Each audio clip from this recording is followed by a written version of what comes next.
Sabemos que passar no Enem ou naquele vestibular que tanto queremos não é fácil.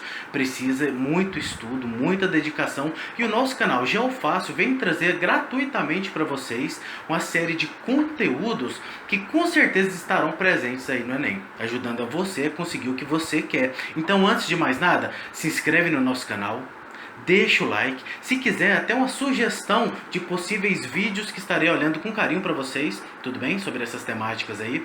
Hoje teremos o 4º episódio da série Mandando Bem no Enem, com a nossa mestra Natália de Castro, falando aí sobre revoluções inglesas. Garanto para vocês que várias questões do Enem serão respondidas através dessa aula de hoje. Então, já se inscreve aí, fechou? Natália, bora lá?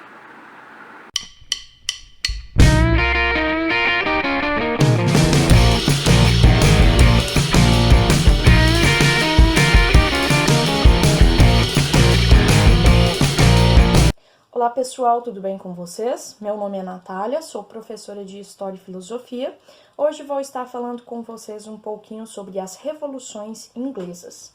Vamos iniciar traçando um contexto, uma linearidade para a Inglaterra do século XVI. Neste período, a dinastia dos Tudor estava no poder. Desta dinastia merecem destaque dois grandes personagens. O primeiro, que é o Henrique VIII, e a segunda, que é a Elizabeth I, sua filha. Bom, iniciando com o Henrique VIII, o que a gente pode dizer? O Henrique VIII, ele foi o criador do anglicanismo, que foi aquela nova religião da Inglaterra, e dentro desta religião permitiria com que ele aumentasse o seu poder real e também com que ele pudesse se divorciar para casar novamente, algo que não era permitido pelo catolicismo. Além do mais, o Henrique VIII ele ficou conhecido por fazer parte de uma condução inglesa onde conseguia agradar a todos. Após o falecimento de Henrique VIII, Elizabeth I, sua filha, assume o poder. Ela, que ficou conhecida como a Rainha Virgem, porque ela não teve filhos, né, que sucedessem ela ao trono, ela também foi muito importante para a Inglaterra, porque ela conseguiu manter com que esse povo a apoiasse. A questão da ascensão da burguesia, ela conseguiu acabar ainda com os laços feudais que existia dentro da Inglaterra, ela conseguiu investir no comércio, investir na marinha, né? Além do mais, por investir no comércio, ela vai fortalecer aquela classe social já em ascensão, que era a burguesia, conseguindo assim o seu apoio. Além de investir na marinha, foi ela também que fez a questão da política de cercamentos. O que era a política de cercamentos? As terras comuns, lá do período da Idade Média, do período do feudalismo, né? A gente sabe, um feudo ele era dividido em 3 partes, que era o manso senhorial, terras destinadas ao senhor feudal, manso servil, terras destinadas aos servos, e o manso comum, ou terras comunais, que eram terras destinadas a todos, na qual eles podiam cortar madeira, criar gado. Então, ela pegou essas terras, conhecidas ainda como manso comum, ou terras comunais, e fez a reapropriação destas terras. Então, as pessoas que passaram a ser donas dessas terras, elas expulsavam os camponeses para poder criar ovelhas. A criação de ovelhas devido à questão da indústria têxtil, né, que posteriormente estaria em ascensão. Então, ela que criou esta política também dos cercamentos, provocando aí um grande êxodo rural, né? Os camponeses que viviam ainda nestas terras, eles se viram forçados a irem para as cidades, porque as pessoas que agora ali habitavam decidiram pela criação de ovelhas. E a Elizabeth I falece, como eu disse, sem deixar um sucessor. Então, assim, a gente tem o fim da dinastia dos Tudor. E entra agora a dinastia Stuart no poder.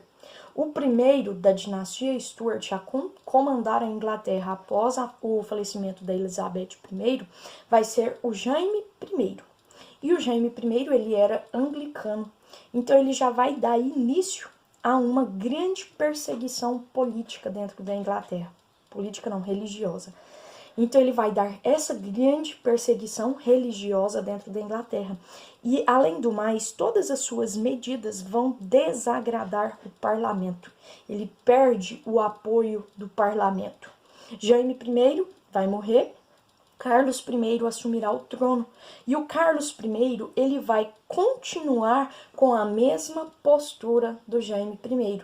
Ou seja, ele era um rei absolutista e intolerante. Essa intolerância é, claro, principalmente em se tratando da questão religiosa. Tanto Jaime I quanto Carlos I tomaram algumas medidas que desagradou toda essa população que antes, não só o parlamento, mas também toda a população. Porque ambos aumentaram os impostos. O Carlos I, por exemplo, ele foi o criador do ship money. O que foi esse imposto?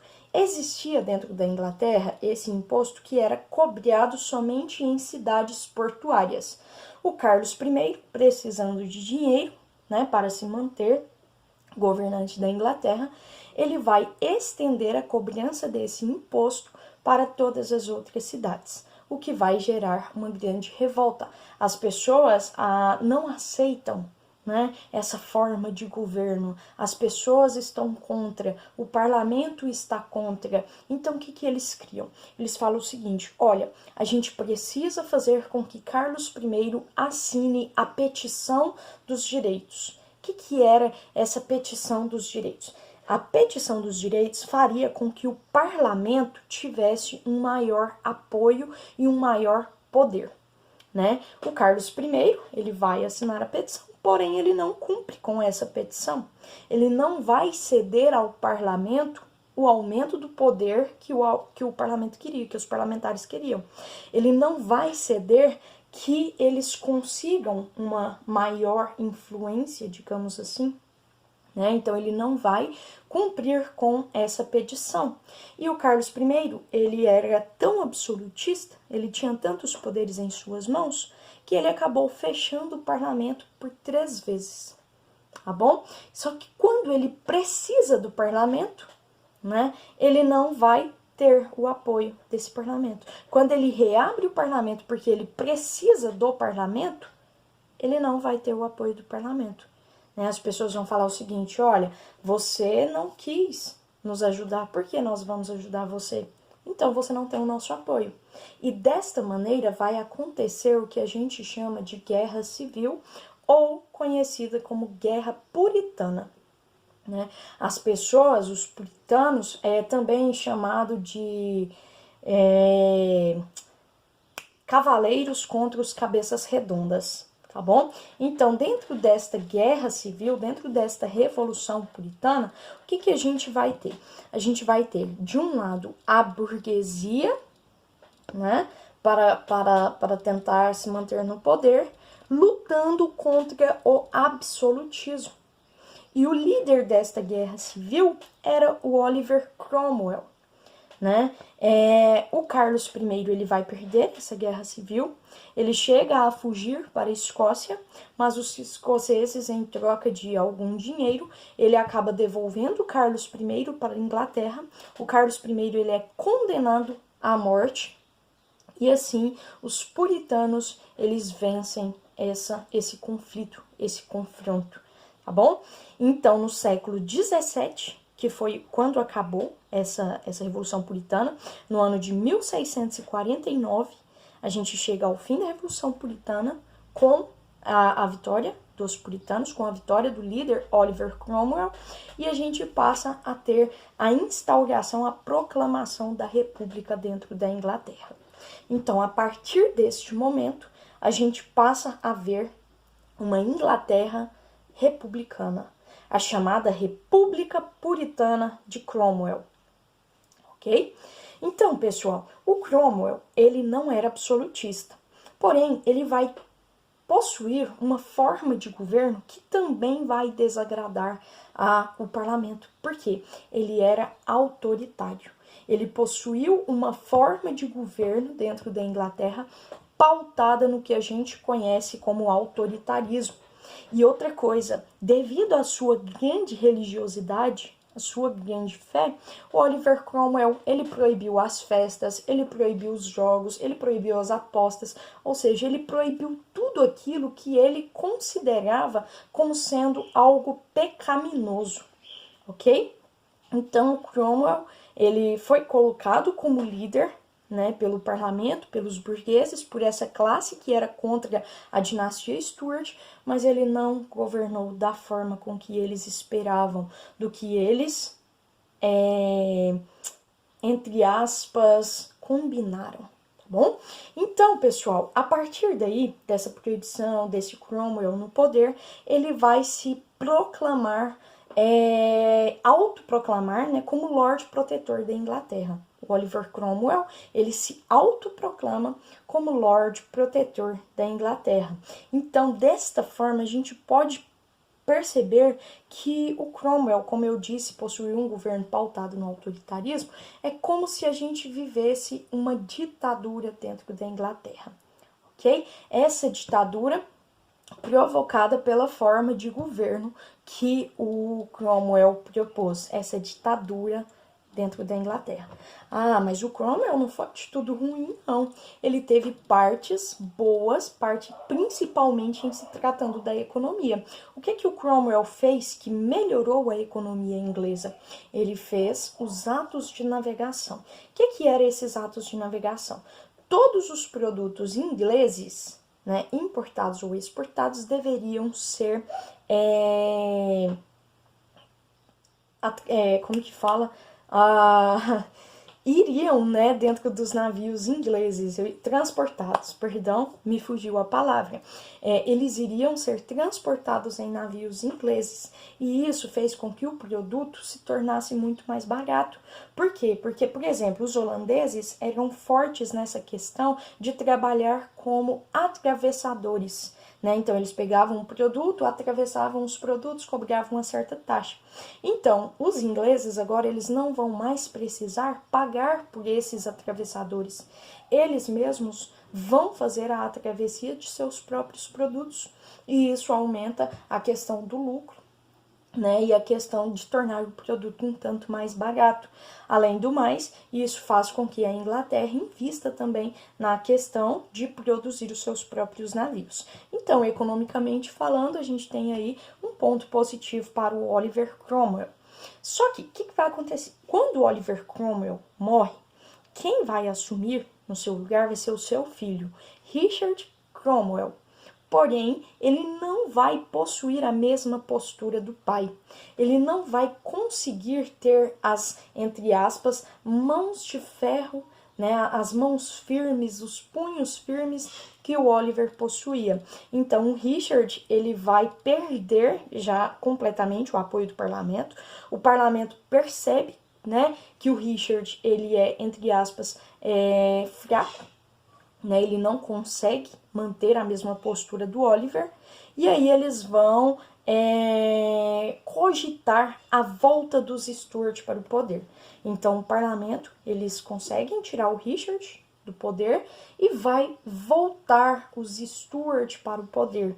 E quem entra no poder agora vai ser o Carlos II, que era filho do Carlos I. Só que o Carlos II, ele continua com problemas com o parlamento, né? O parlamento, ele acreditava que o problema estava na dinastia dos Stuart, que os Stuart não conseguiria controlar a Inglaterra. Então, o Carlos II também não vai ter o apoio do parlamento. Só que o Carlos II, ele governa por pouco tempo. Ele vai falecer rapidamente, ele governa por pouco tempo, e quem vai assumir o seu lugar vai ser o Jaime II, certo? Filho do Carlos II. E o Jaime II, ele possui uma grande influência dos católicos, e isso também acaba irritando o parlamento. Ele vai perceber que ele não vai conseguir governar novamente por muito tempo. O objetivo do Jaime II é restaurar o catolicismo dentro da Inglaterra, restaurar o absolutismo, e aí o parlamento pensa o seguinte: olha, precisamos controlar essa situação enquanto é tempo. E aí eles vão lá no genro do Jaime II, que é o Guilherme de Orange. O Guilherme de Orange, ele é protestante, E aí eles vão falar o seguinte, olha, nós vamos fazer uma revolução, você vai tomar o poder. Só que desta vez, eles vão forçar, antes, né, do Guilherme assumir o poder, eles vão forçar um comum acordo. O Guilherme de Orange ele iria assinar aquela declaração dos direitos, né, aquela petição dos direitos, onde daria maiores poderes ao parlamento, onde o rei não votaria lei sem o auxílio do parlamento, não vetaria lei sem o auxílio do parlamento, enfim, né, o Guilherme de Orange ele aceita essa declaração dos direitos, ele aceita governar dando esses poderes ao parlamento, né? E aí o que acontece? O Jaime II ele não vai lutar, ele simplesmente foge. Então, por isso, essa revolução ficou conhecida como Revolução Gloriosa, porque não houve derramamento de sangue. E assim, a gente tem a monarquia constitucional sendo instaurada dentro da Inglaterra. Ou seja, a partir daí, o rei reina, mas não governa, né? O parlamento, ele conseguiu a sua influência, ele conseguiu o aumento de seu poder a partir daí dessa Revolução Gloriosa, onde o Guilherme de Orange, ele consegue colocar fim ao absolutismo, criando a monarquia constitucional. Bom, pessoal, é isso que eu tinha para falar para vocês. Espero que tenha ficado claro, espero que vocês tenham entendido. Abraço!